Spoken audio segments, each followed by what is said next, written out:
Namo Buddhaya. Welcome to another video. From today's video, I'm going to be sharing with you one of the most beautiful poems from the Buddha. Now, when it comes to poems, the Buddha had a great talent of uttering poems or uttering verses. We call them gathas in Buddhist texts. So there's a whole array of books that are dedicated only for the verses or the poems that was uttered by the Buddha. For an example, the Dhammapada only contains the verses that was uttered by the Buddha. Sutta Nipata, there's another book called Sutta Nipata, which contains only the verses.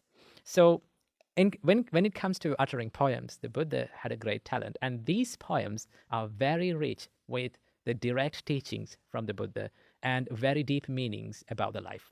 So here's one poem from the Buddha that can inspire you and also that can give you a lot of teachings about the life. The Buddha says, "Let not a person revive the past or on the future build his hopes, for the past has been left behind, and the future has not been reached.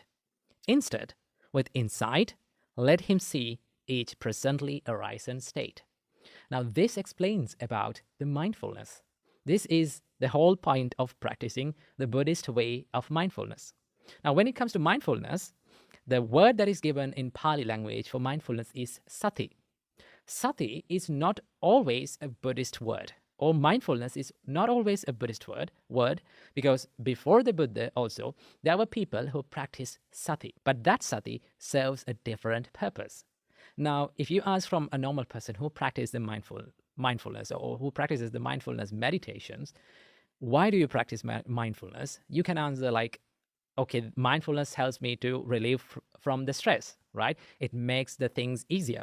And also it helps me to watch my anger and to control it. Now, it is true that all these purposes are served by the mindfulness, right? All these things are served by the mindfulness to control your anger, to control your emotions, to be more mindful, and also to relieve the stress from your life. It serves that purpose. But in Buddhist practice, the mindfulness serves a purpose that is beyond from these purposes. Okay, the Buddha says, "Instead, with insight, let him see each presently arising state." Now, this is the whole point of practicing the Buddhist way of mindfulness, which we call sammasati. It is to see the change. It is to see the impermanence nature of life. In the first, the Buddha says, "Let not a person revive the past." That means, if you understand what is past, the past is gone. It is over now, right? So the Buddha says, do not run back into the past. Or on the future, build his hopes, right? Do not build hopes for the future. Why? The Buddha says, "For the past has been left behind." Now, what is past is over now. It doesn't exist, right? And also, and the future has not been reached. Still, the future hasn't reached. So instead, what we have to do is, with insight, let him see each presently arising state. What we have